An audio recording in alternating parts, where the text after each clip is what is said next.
요즘은 워낙 마스크를 다 쓰고 돌아다니니까 마스크 안 쓰는 사람이 좀 이상하게 보이는, 제가 주로 마스크 안 쓰고 길거리 돌아다니게 됩니다. 그래서 사람들이 자꾸 저를 봐요. 그래서 세상이 증강이 완전히 바뀌었어요. 그죠? 증강이 마스크 위로 올리세요. 네. 이러한 말세에 천재지변과 기이한 질병과 엄청난 사건들이 일어날 거라고 예수님께서 이미 다 예언하셨습니다. 그렇기 때문에 우리가 이러한 현상을 너무 두려워할 것 없이 담담하게 받아들이고 이러한 때에 어떻게 주님을 섬길 것인가, 그것을 생각하면 되겠습니다. 오늘 말씀 한번 타이틀을 같이 읽어봅시다. 큰 글씨 시작. 다니엘의 기도와 70일의 환상. 네. 그리고 요절 빨간 글씨 한번 읽어봅시다. 70일의 환상에 대한 것을 요절로 잡았습니다. 시작. 내 백성과 내 거룩한 성을 위하여 이런 일을 기하여 정하였으니 허물이 것이며 죄악이 용서되며 영원한 의가 드러나며 환상과 예언이 임하며 또 지극히 거룩한 이가 그런 도움을 받는다. 그럼 제가 기도하고 말씀을 섬기겠습니다. 거룩하신 우리 사랑의 하나님 아버지, 이러한 코로나의 정말 큰 재앙 가운데서도 우리 하나님 앞에 나와 예배드릴 수 있는 큰 축복을 주셔서 감사합니다. 주님, 저희가 한 주간 동안 이 시간을 가장 귀한 시간으로 여깁니다.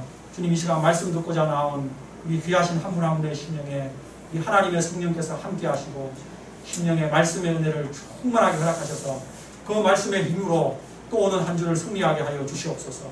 이 죄인이 이 어려운 말씀이지만 오늘 이 구장 말씀을 잘 섬길 수 있도록 주의 성령께서 친히 도우사 말씀의 영광이 드러나게 하여 주시옵소서. 우리 구주 예수님 이름으로 기도합니다. 아멘. 진광이 좀 중간에 졸리면 뒤에 가서 저쪽에 가서 앉으시면 돼요. 제 의자 쪽에 가서가지고 앉으면 전혀 안 졸립니다. 거기는 아주 좋은 의자거든요. 자, 말씀을 섬기겠습니다. 우리가 아는 이 다니엘은 다니엘에 대해서 한 단어로 말하면 무슨 사람? A man of prayer. 예, 기도의 사람 다니엘이라고 할 수 있습니다. A man of prayer. 정말 다니엘 6장에서 그는 하루 3번 예루살렘 성전을 향하여 창문을 열고 무릎을 꿇고 하나님께 감사 기도를 함으로써 사자굴에 들어가는 위험에 처해지게 되었습니다. 그래도 그는 기도를 멈추지 않았습니다. 오늘 말씀에서도 그가 예레미야서를 통해 70년 만에 포로 생활이 끝나고 예루살렘으로 귀환할 수 있다는 것을 깨달았을 때 그는 하나님께 나아가 금식 기도합니다. 이렇게 기도하는 다니엘에게 하나님께서는 70일의 환상, 놀라운 환상을 보여주셨습니다. 이 환상을 받은 사람이 다니엘밖에 없습니다. 얼마나 다니엘이 하나님의 큰 은총을 받은 특별한 사람인가를 알 수 있습니다. 우리가 이 시간 이 다니엘의 기도를 배우고 우리들도 다니엘처럼 풍성하고 깊은 기도하는 사람들이 될 수 있기를 기도합니다. 1, 2절을 같이 읽어봅시다. 시작. 메대 족속 아하수에르의 아들 다리오가 갈대아 나라 왕으로 세움을 받던 첫해 곧 그 통치원년에 나 다니엘이 책을 통해 여호와께서 말씀으로 선지자 예레미야에게 알려주신 그 연수를 깨달았니 곧 예루살렘의 황폐함이 70년 만에 그치리라 하신 것이니라. 때는 바벨론이 망하고 메대의 다리오가 통치하는 첫 해였습니다. 당시 다니엘은 80세가 넘은 노인이었음에도 불구하고 수석 총리로 다리오에게 임명되어 공무가 아주 바빴습니다. 다니엘은 참 신비로운 인물입니다. 그 앞선 바벨론 제국에서도 가장 높은 수석 총리로 생활을 했었는데 그 나라가 망하고 다음 제국이 들어섰는데도 그곳에서도 또 수석 총리로 쓰임을 받는 정말 인류 역사상 전대미문의 인물. 이 다니엘이 총리로서 얼마나 공무가 바빴겠습니까? 그러나 그는 하루 3번 기도를 빠지지 않았습니다. 그는 기도하며 말씀을 읽다가 예레미야서를 통해 예루살렘의 황폐함이 70년 만에 그치리라, 이 말씀을 깨달았습니다. 예레미야 29장 10절 11절에 나와 있는데 제가 그것을 읽어드리겠습니다. 여호와께서 이와 같이 말씀하시니라. 바벨론에서 70년이 차면 내가 너희를 돌보고 나의 선한 말을 너희에게 성취하여 너희를 이곳으로 돌아오게 하리라. 여호와의 말씀이니라. 너희를 향한 나의 생각을 내가 아나니 평안이요 재앙이 아니니라. 너희에게 미래와 희망을 주는 것이니라. 이처럼 하나님의 말씀은 우리에게 평안과 미래와 희망을 주는 말씀들입니다. 이제 거의 70년이 차서 포로 생활이 끝나고 고국으로 돌아갈 수 있다는 사실을 그가 깨달았을 때 얼마나 마음이 기쁘고 흥분되었겠습니까? 역사적으로 볼 때 지금의 통치하는 다리오 왕이 지금 62세의 왕이 됐지 않습니까? 2년 동안 통치한 후에 늙어서 죽게 되면, 그리고 고레스가 이 다리오의 사위입니다. 사위. 예. 고레스가 왕이 되어 칙령을 내리게 됩니다. 그것이 그 유명한 고레스 칙령이라고 하는데, 이미 고레스가 칙령을 내릴 것을 이사야는 이미 41장 42장에 다 예언하였습니다. 그 고레스의 구체적인 칙령이 에스라 1장에 나와 있습니다. 제가 한번 읽어드리겠습니다. 에스라 1장 2절과 3절 나와 있습니다. 가사왕 고레스는 말하노니 하늘의 하나님 여호와께서 세상 모든 나라를 내게 주셨고 나에게 명령하사 유다 예루살렘의 성전을 건축하라 하셨나니 이스라엘의 하나님은 참 신이시라. 너희 중에 그의 백성된 자는 다 유다 예루살렘으로 올라가서 이스라엘의 하나님 여호와의 성전을 건축하라. 이 고레스 칙령이 내려졌을 때 포로 생활을 하고 있던 이스라엘 백성들이 얼마나 기쁘고 감격스러웠겠습니까? 그 기쁨을 노래한 시가 시편 126편에 한 장에 걸쳐 나옵니다. 여호와께서 시온에 포로를 돌려보내실 때에 우리는 마치 꿈꾸는 것 같았도다. 그때에 우리 입에는 웃음이 가득하고 우리 혀에는 찬양이 찼었도다. 그때에 문나라 가운데서 말하기를 여호와께서 그들을 위하여 큰 일을 행하셨도다 하였도다. 여호와께서 우리를 위하여 큰 일을 행하셨으니 우리는 기쁘도다. 네, 시편 126편 읽어보시면 됩니다. 우리도 일본 식민지에서 36년 만에 70년의 그 절반, 우리가 딱 그 절반인데요. 그 절반에 해당하는 만 35년 동안 그 식민지 생활에서 해방되었을 때 얼마나 기뻤습니까? 오늘이 무슨 날이죠? 내일.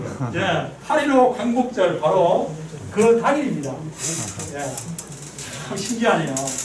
그래서 제가 여러분에게 요즘은 부르지 않는 광복절 노래를 한 소절만 불러보겠습니다. 우리 어르신들은 다 할 겁니다.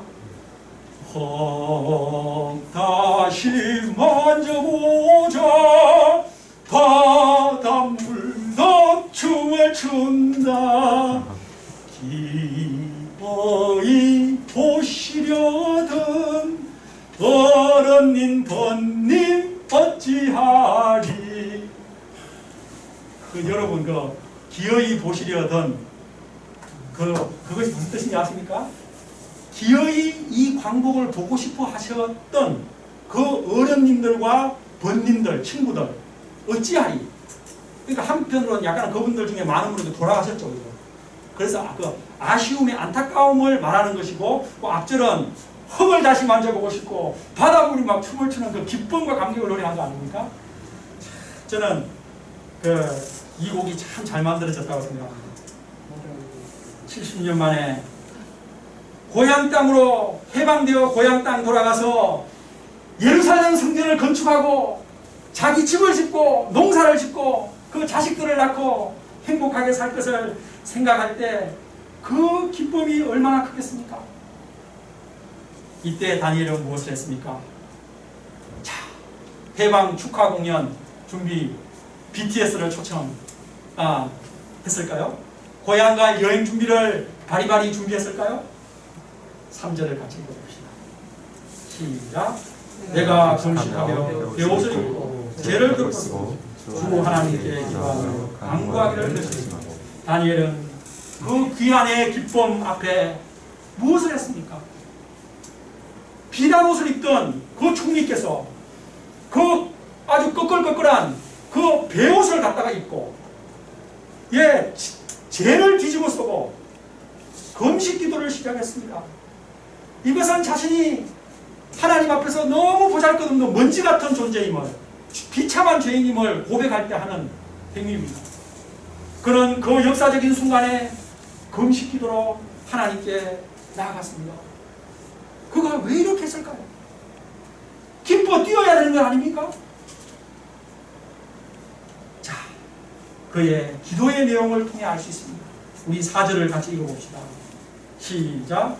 내 하나님 여호와께 기도하며 자복하되 크시고 두려워할 주 하나님, 주를 사랑하고 주의 계명을 지키는 자를 위하여 언약을 지키시고 그에게 은혜를 베푸시며.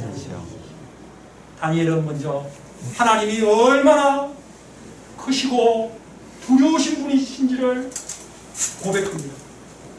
우리는 다니엘서 7장과 8장 그 많은 환상들을 보며 하나님께서는 거대한 세상의 제국들을 흥망성쇠를 친히 주관하시며 왕들의 생사화복을 주관하시는 참으로 크고 두려우신 분이심을 배웠습니다. 세계가 크고 넓지만 그 세계보다 더 크신 분이 하나님이십니다. 또 하나님께서는 주를 사랑하고 주의 계명을 지키는 자에게는 약속을 반드시 지키시고 사랑과 자비를 베풀어 주시는 분이심을 고백합니다.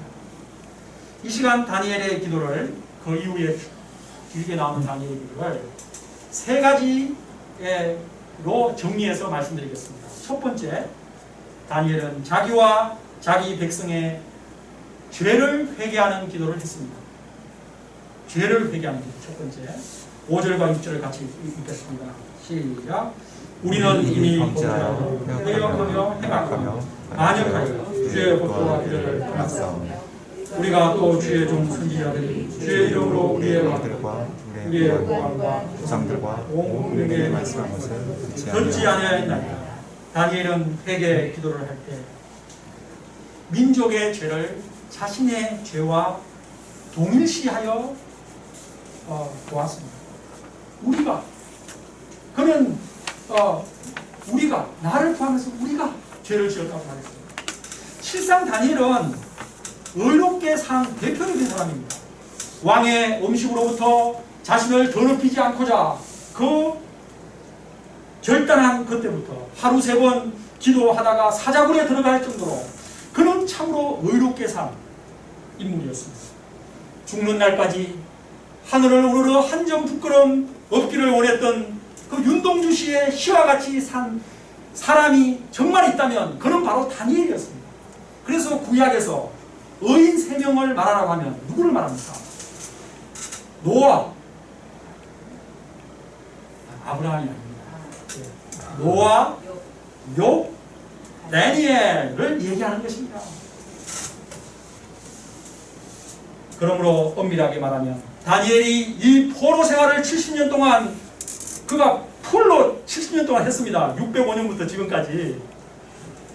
그 포로 생활을 한 것은 다니엘 자신의 죄 때문이라기보다는 자기 조상들의 죄, 자기 부모 세대들의 그 선조들의 죄 때문이었습니다.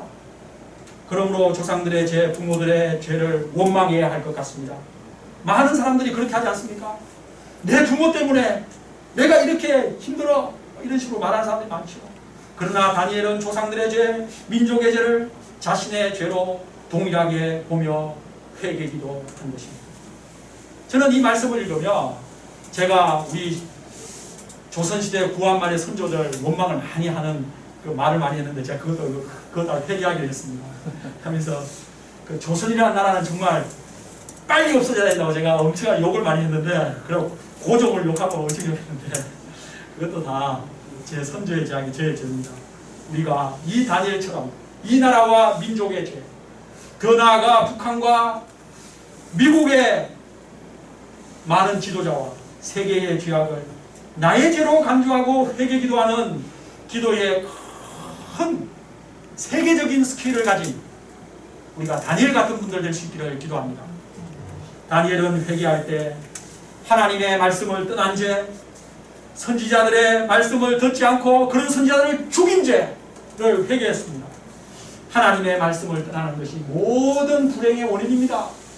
하나님의 말씀을 떠나는 것을 쉽게 비유하면 마치 끈떨어진 연애 신세가 되는 것이요, 물 밖으로 나온 붕어 신세가 되는 것입니다.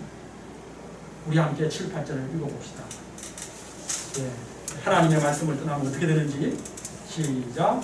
주여 공의는 주께로 돌아가고 수치는 우리 얼굴로 돌아오니 오늘과 같아서 유다 사람들과 예루살렘 사람들과 이스라엘 가까운 곳에 있는 자들이나 먼 곳에 있는 자들이나 다 주께서 쫓아내신 각국에서 수치를 당하였으니 이는 그들이 주께 죄를 범하였습니다. 주여 수치가 우리에게 돌아오고 우리의 왕들과 우리의 고관과 조상들에게 돌아온 것은 우리가 주께 범죄하였음이니라 하니, 여기서 계속 반복되는 한 단어가 있죠.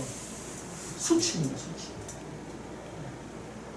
죄를 범하면 수치가 반드시 찾아옵니다.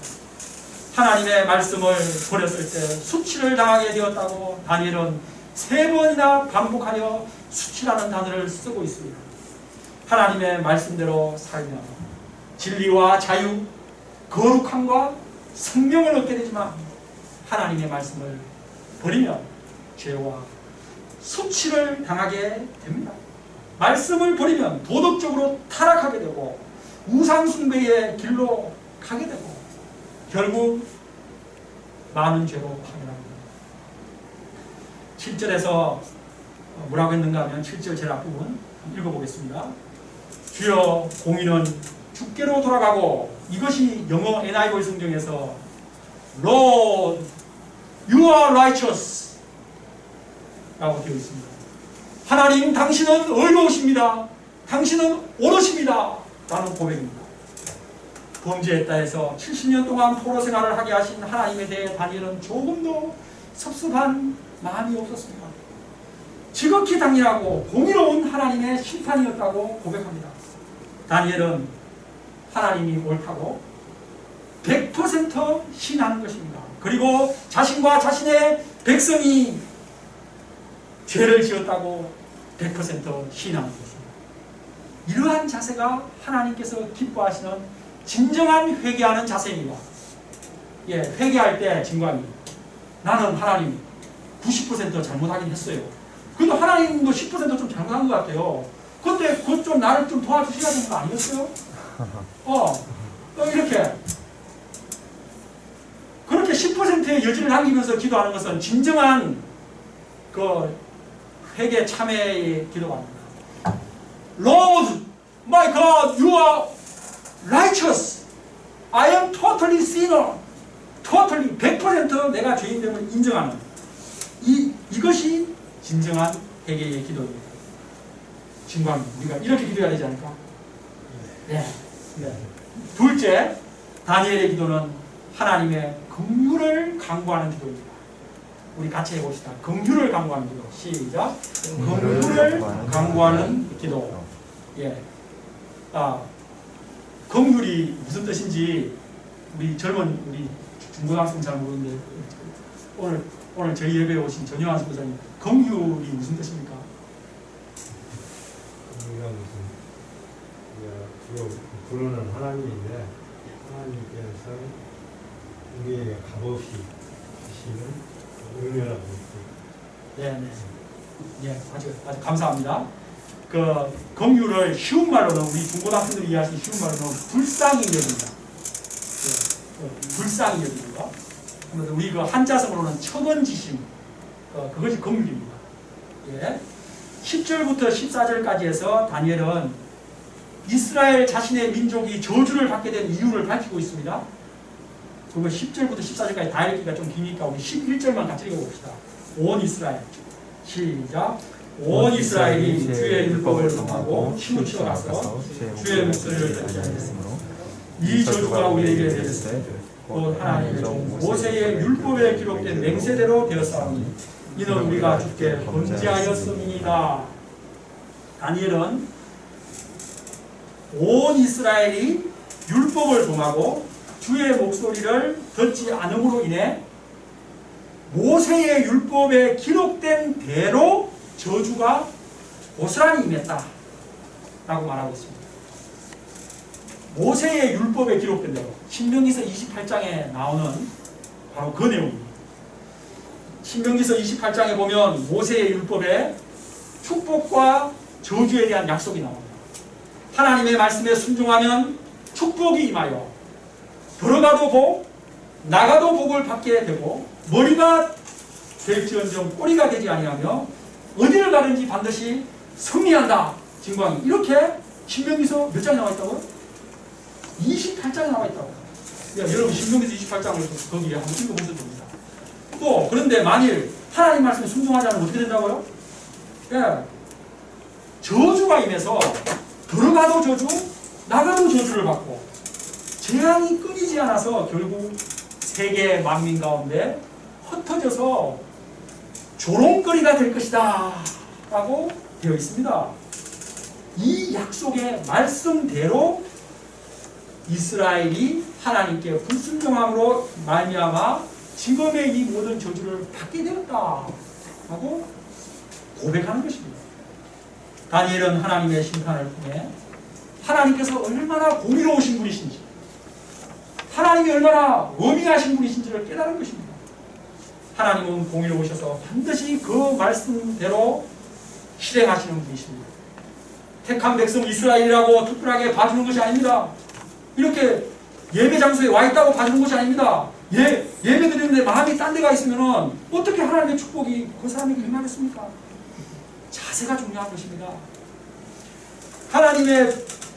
하나님의 축복을 받는 그 영접하는 자세, 믿음의 자세, 그때 하나님의 복이 임합니다.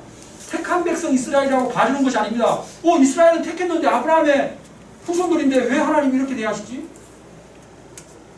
하나님은 그런 편애함이 없으십니다. 말씀에 순종하는가? 말씀에 순종하지 않는가?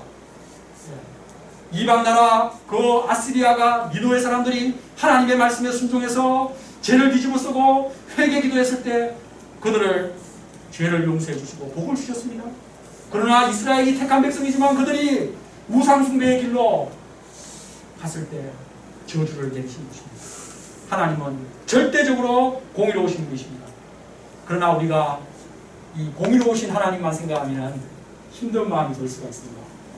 하나님은 righteous, 저지 이렇게 생각합니다. 몸둘 바를 모르죠. 그런데 하나님은 긍휼이 풍성하신 분이십니다. 예, 긍휼이 어떻다고요? 예, 우리 지금 여기 계속 앉아 있으니까 좀 피곤하시는데 하나님은 긍휼이 풍성하신 분이십니다. 이렇게 같이 말하면서 풍성하신 할 때 이렇게 합니다. 얼만큼 하나님이 풍성한지를 알기를 원합니다. 팔을 최대한 들어서 시작. 하나님은 긍휼이 풍성하신 분이십니다. 예. 자, 긍휼이 풍성하신 하나님 감사합니다. 빼봅시다. 시작. 긍휼이 풍성하신 하나님 감사합니다. 진광이 이럴 때 해야지. 다시 진광이 혼자 해봐요. 무슨 얘기 다시 시작. 긍휼이 풍성하신 하나님 감사합니다. 진광이 어제 그 자물 목사가 너무 교정하는 건 진광이 저쪽에 제 의자가 앉아있어. 뒤에 가면 이게 뛰어가. 그러면 안경 벗고. 그럼 안경을 벗으면 돼요. 안경 벗고 조금 흐리더라도 잘 귀는 잘 들릴 겁니다. 그래요. 오늘 진광이가 10시 35분인가 일찍 와서 청정경기 다 했어요. 그래서 제가 진광이를 아주 기특하게 생각하는데, 이렇게 말씀을 들을 때 이렇게 말씀이 들어가지가 않고 좋으니까 내가 너무 안타까워서 얘기하는 거니까 그렇게 사랑의 마음을 이해하시면 됩니다. 오늘은 또 이게 우리 그 세안이가 안 졸아요. 신기하네.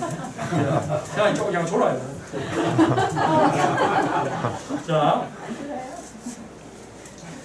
자, 그럼 하나님의 풍성한 긍휼에 대해서 얘기를 할 차례입니다. 하나님은 절대적으로 공의로우시지만 하나님은 긍휼이 무궁하신 분이시다. 9절을 보십시오. 주 우리 하나님께는 긍휼과 용서하심이 있사오니, 뭐가 있다고요? 긍휼과 용서.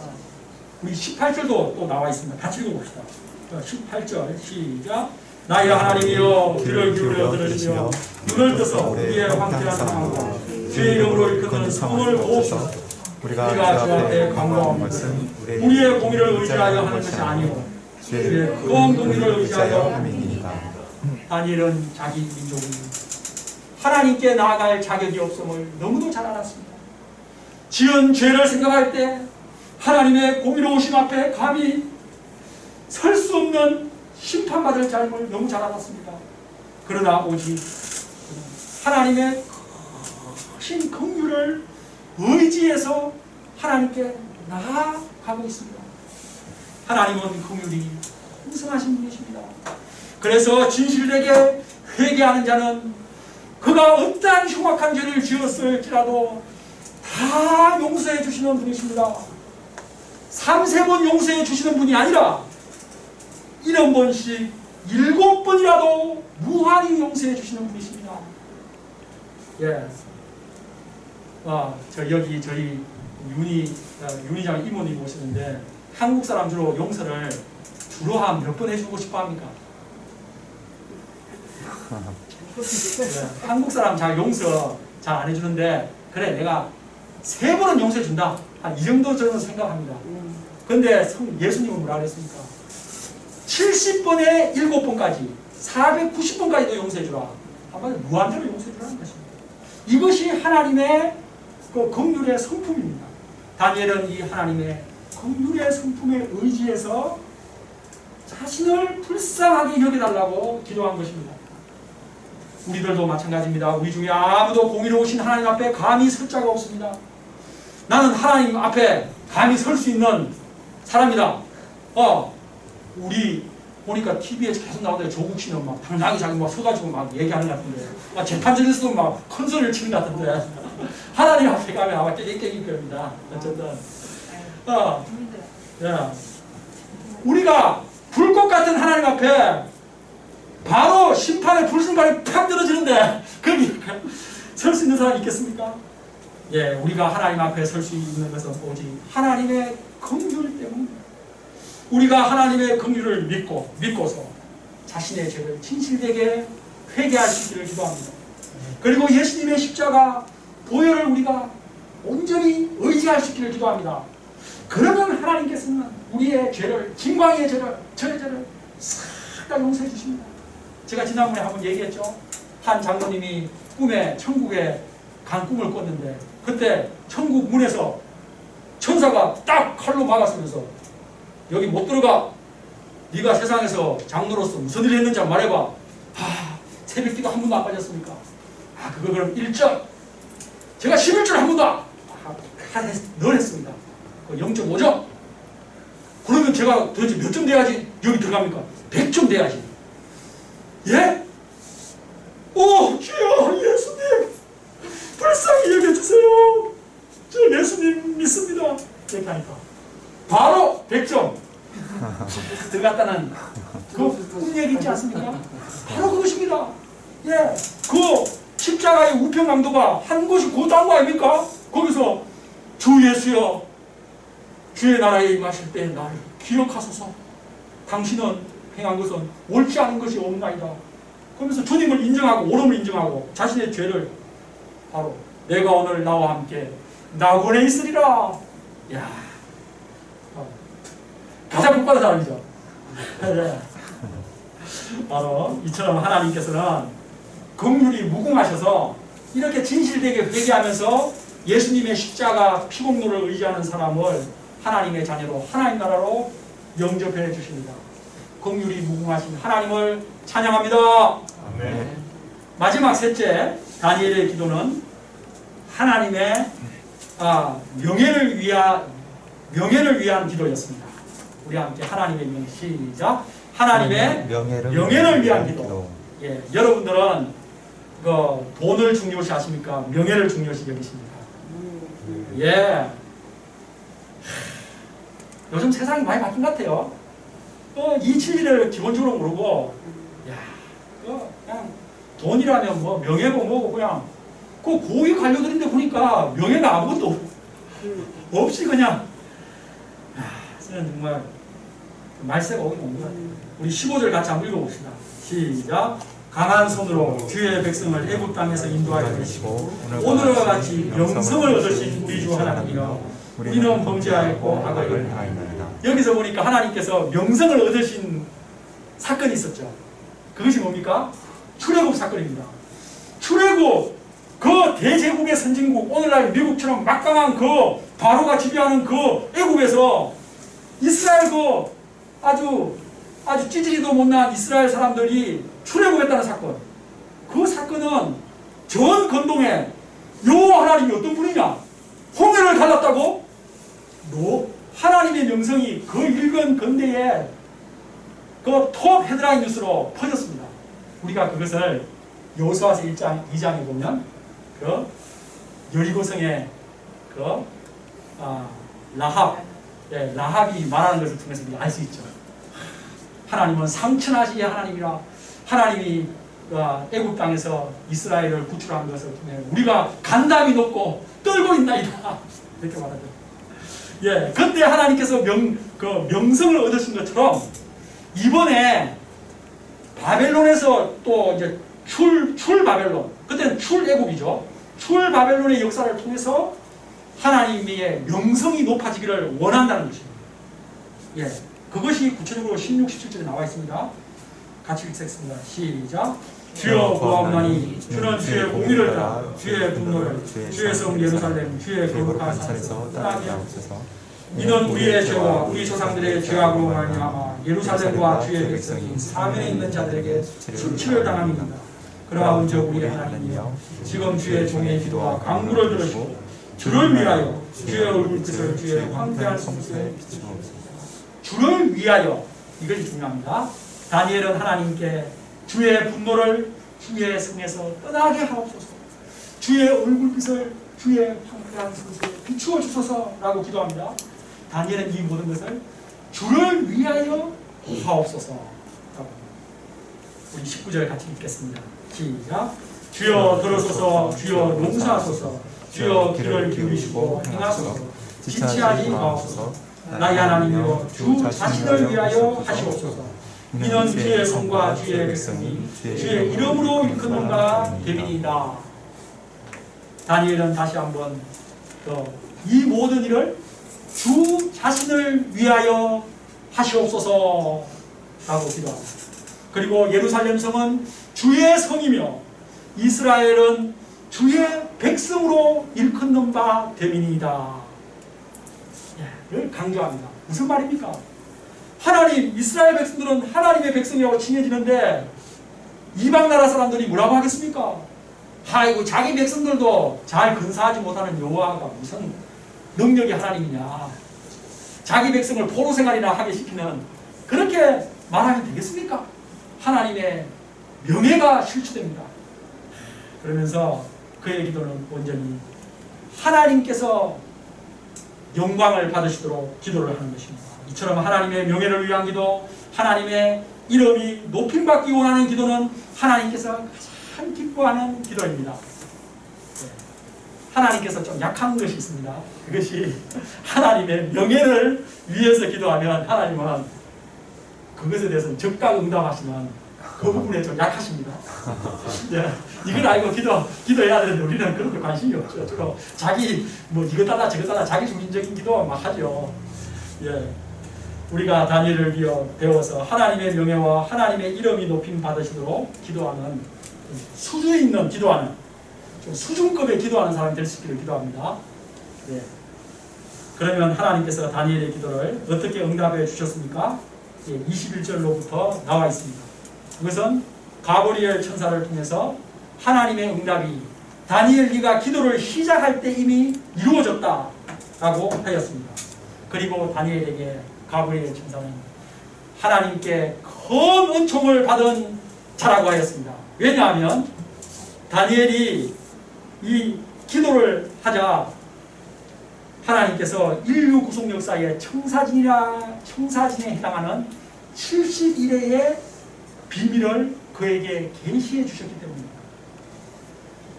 그 70일에 대한 그 계시 24절 읽겠습니다. 시작.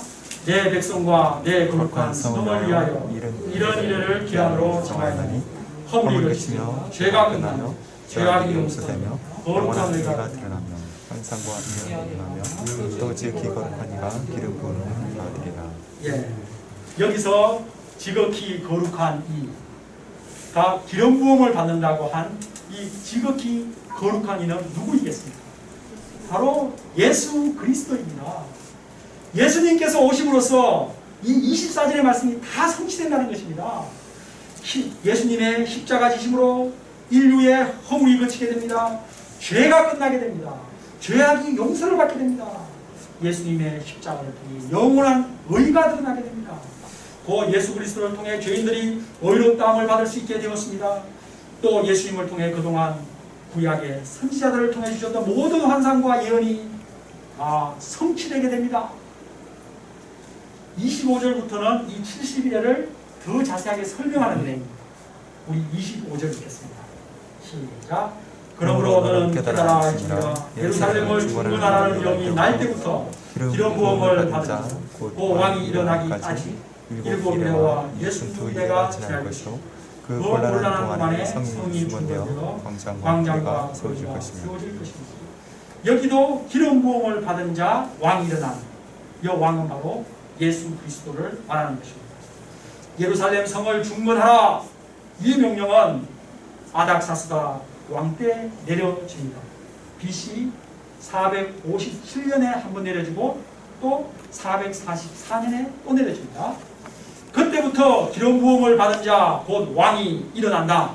곧 예수 그리스도께서 기름 부음을 받게 되는 예루살렘 성의 무리들의 호산나 환영을 받으며 입성하기까지의 기간이 바로 7일에와 62일에 합쳐서 69일에가 지난다는 것입니다.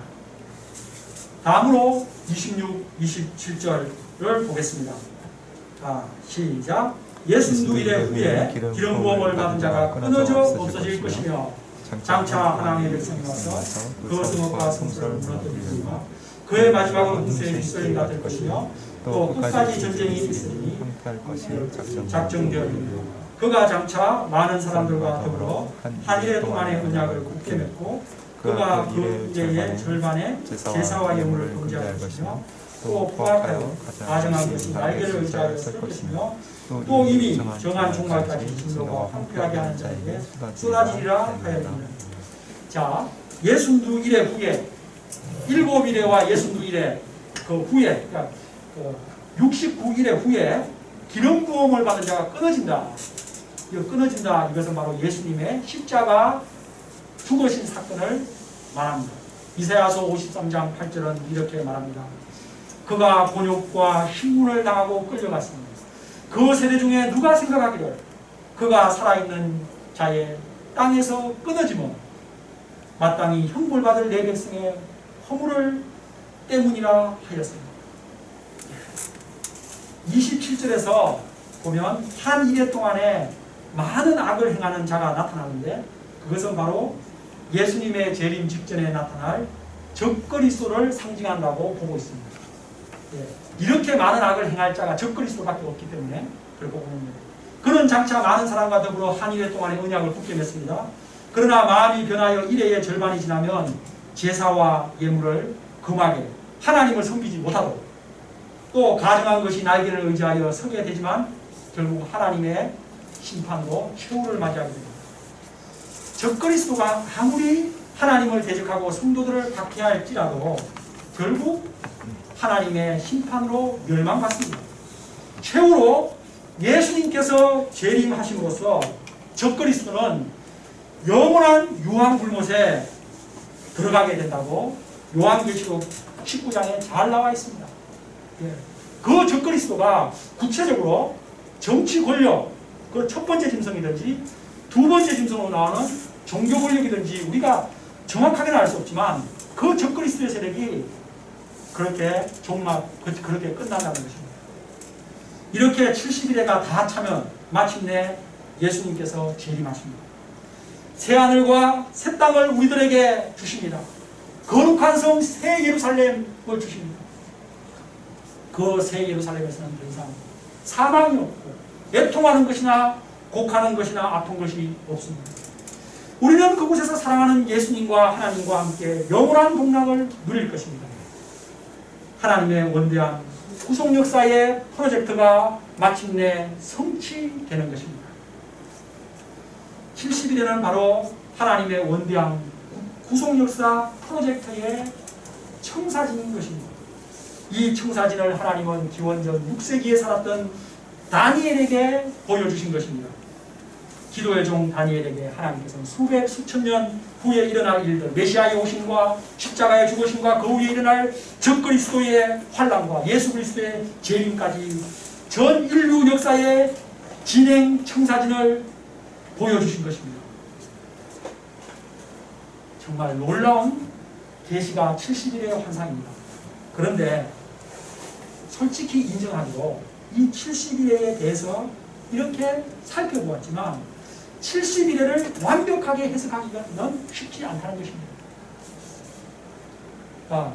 왜냐하면 1회가 단순히 한 주간, week, W-E-E-K, week을 말하는 것이 아닙니다. 1회가 7입니다. 7. 그리고 여기 70이 먼저 나오고 7이 나왔잖아요. 원어는 7이 먼저 나오고 70이 나중에 나옵니다. 7에 70 이렇게 나와 있거든요. 그렇기 때문에 이 70일이라는 숫자는 그건 두 개를 곱하면 되는 것입니다. 그러면 490이라는 숫자가 나옵니다. 이 숫자가 491을 말하는 것인지 490주간을 말하는 것인지 490년을 말하는 것인지 또 다른 무엇을 말하는 것인지 정확하게 알 수 있는 인간이 없기 때문입니다. 그래서 자기는 이거를 그렇다고 너무 강력하게 주장하면 이단의 소지가 있다고 보고 있습니다. 그러나 우리나라가 분명히 아는 것은 우리 복되신 예수님께서 예루살렘 멸망과 함께 세상의 종말을 예언하실 때 마태복음 24장에서 이 다니엘의 예언을 언급하셨다는 것입니다. 멸망에 가증한 것이 서지 못할 곳에 선 것을 보거든 읽는 자는 깨달을진저. 그러므로 우리가 확신할 수 있는 것은 하나님께서 이미 정하신 70일의 시간표를 따라서 세계 구속 역사를 이끌어 가신다는 것입니다. 우리가 그 70일을 정확하게 완벽하게 알 수는 없지만 솔직히 말해서 그걸 완벽하게 안다면 이 중에 그 날짜를 가지고 장난칠 사람들이 많을 것입니다. 많은 사람들이 다니엘서나 요한계시록을 배우며 언제 그리고 누가 그것에 대해서 그 관심이 아주 집중합니다. 그러다 보니 이단에 쉽게 빠지는 것입니다.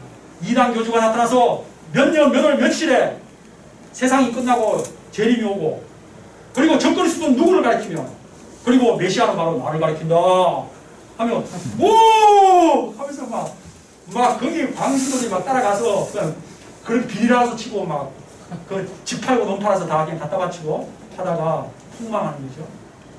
예, 우리나라 이미 그 한번 큰 대형 사건 터졌죠.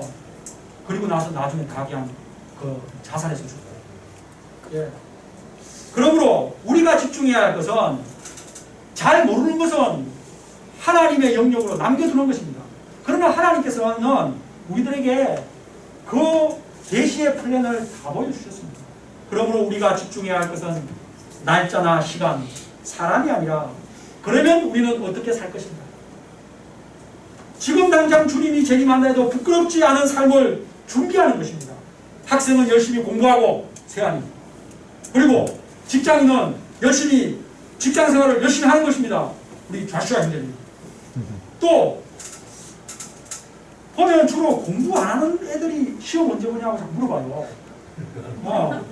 그러나 공부 잘하는 애들은 시험 날짜에 별로 관심이 없습니다. 그냥 평소 열심히 하기 때문에. 예. 열심히 직장생활 안 하는 사람이 아파트가 언제 오는가 자꾸 물어보거든요. 근데 열심히 직장생활 하는 사람은 아파트까지 오르든 안 오르든 크게 신경 안 씁니다. 예. 그러면 우리가 집중해야 할 것은 뭡니까? 신과 하나님께서 세계 구속 역사를 70일의 그 청사진대로 정확하게 인도해가고 있다는 굳건한 믿음입니다. 믿음. 그리고 다음으로 세상의 종말과 예수님의 재림이 언제 오더라도 우리가 주님의 깨끗한 신부로 영접받을 수 있도록 자신을 깨어 준비하는 것입니다. 그런데 자기가 더러운 신부가 돼가지고 그 드레스도 없고 그냥 입을 옷도 없어서 그냥 아주 그냥 지저분한 옷을 어떻게 예수님 맞이하겠습니까? 여러분은 예수님이 오늘 저녁 밤 11시에 오신다면 아무 걱정 없이 맞이할 준비가 되어 있습니까? 결론입니다. 오늘 우리는 다니엘의 기도를 보았습니다. 다니엘의 기도를 크게 세 가지로 살펴보았는데요.